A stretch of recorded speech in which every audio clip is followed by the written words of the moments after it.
Nobody expected these machines to exist until steel giants started appearing on rails like moving cities. From steam giants to diesel monsters, these locomotives pushed rail engineering beyond limits humans once thought impossible. Pennsylvania Railroad T1. Back in 1942, something unusual showed up on American rails.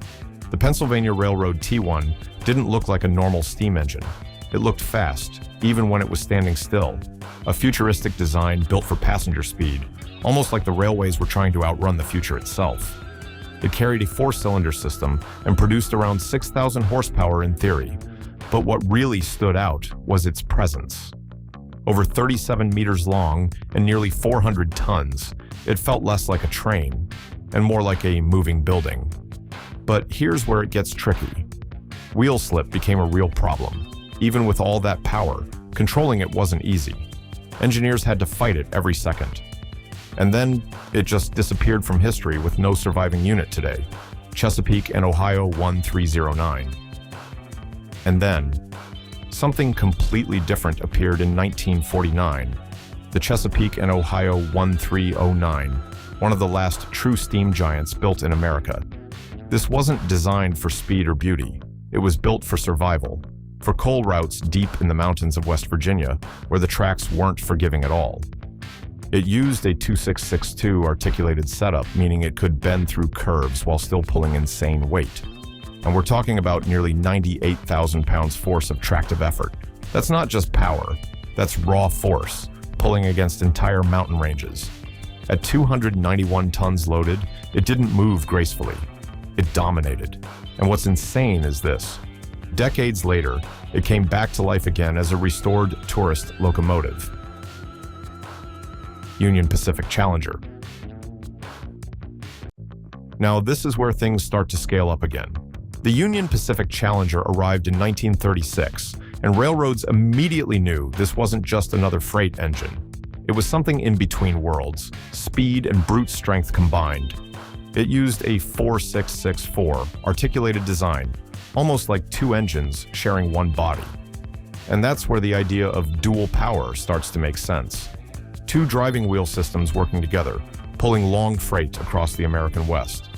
It delivered around 97,000 pounds force of tractive effort, which meant heavy trains didn't just move, they surged forward. But here's the interesting part. It wasn't slow. It wasn't purely freight either. It balanced both roles in a way most locomotives couldn't, and that balance made it legendary. South African Class 25 NC. Now shift the scene completely. Hot winds, long empty stretches, and rail lines that seem endless.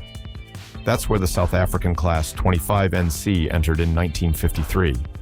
At first glance, it doesn't look like it belongs with American giants, but then you realize something. Narrow gauge rails didn't stop it from becoming massive in performance. It used a 4/8 four-wheel arrangement and produced around 45,000 plus pounds force of tractive effort. Not the biggest on paper, but the conditions it worked in made it feel far more intense. Heat, distance, and reliability were constant challenges, and this locomotive handled all three like it was nothing. Passenger trains, freight loads, it didn't matter. It kept moving. And somehow, it became a symbol of endurance across an entire continent. Deutsche Reichsbahn BR52. Now hold on, because this one feels completely different. The BR52 wasn't built for glory. It wasn't built for speed. It was built in 1942 Germany during wartime when everything needed to be fast, cheap, and functional. And that's exactly what it was.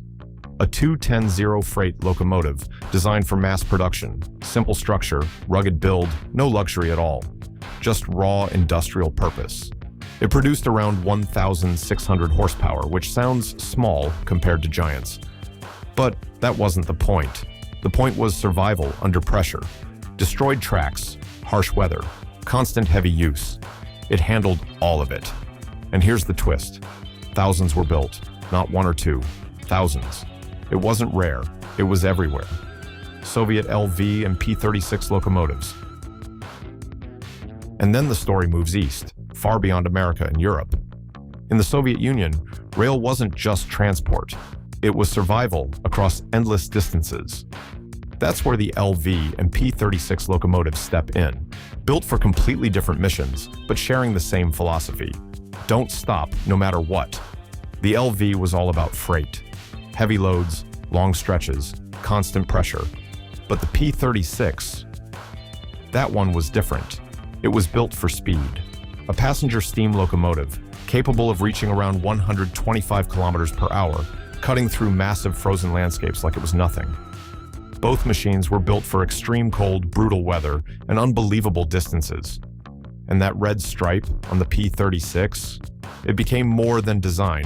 It became identity, a symbol of rail power built for distance itself. Union Pacific DD-40AX Centennial. Now, everything shifts again, because steam is gone here. This is 1969, diesel power at its absolute peak. The Union Pacific DD-40AX Centennial wasn't just powerful, it was excessive in the best possible way.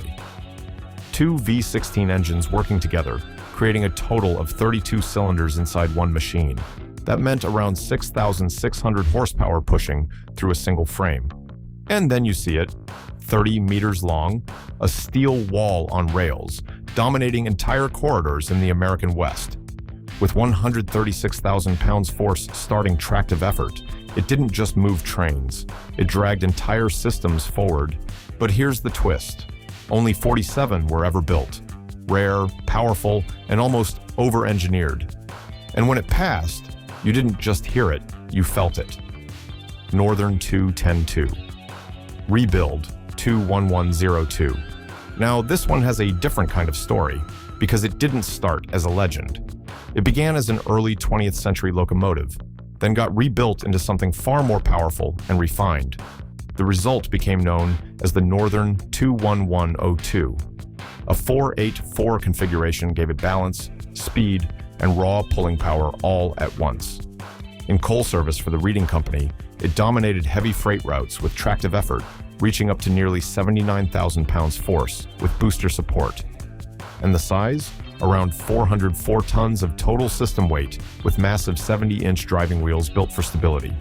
But what makes it crazy is this.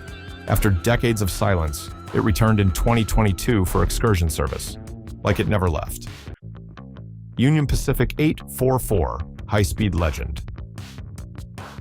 And then there's 844. Unlike most locomotives on this list, it was never fully retired. It just kept existing, generation after generation. Built in a 4-8-4 wheel arrangement, it was designed for speed and endurance. The 80-inch driving wheels alone tell you everything. This machine was meant to move fast and stay stable. It could reach speeds close to 193 kilometers per hour while still delivering around 63,800 pounds force of tractive effort. That balance is rare, almost impossible. Weighing over 411 tons, it handled passenger runs, freight duty, and later became a living ambassador for Union Pacific. And here's the emotional part. It still runs today. Not a museum piece, a living machine, breathing steam into the modern world. Union Pacific Big Boy 4014 Final Giant. And finally, the one that changes everything, the Union Pacific Big Boy. This wasn't just a locomotive, it was a statement. Built in a massive 4-8-8-4 articulation system, it was designed to conquer mountain routes where weaker engines struggled or failed completely. With over 135,000 pounds, force of tractive effort, and a length of 40.5 meters, it didn't just pull trains, it dominated landscapes. Over 540 tons of pure mechanical force, designed to bend through curves while carrying impossible loads. And when it moved, the ground didn't just shake, it reacted. Only 25 were ever built, and today, 4014 still runs after restoration. And that's what makes it unreal. It never became history, it became a legend while still alive. And when you look back, it's not just about size or power, it's about ambition pushed to its limit. From frozen Soviet rails to American mountain giants, these locomotives prove one thing. Humans didn't just build trains, they built moving empires that still echo through history today.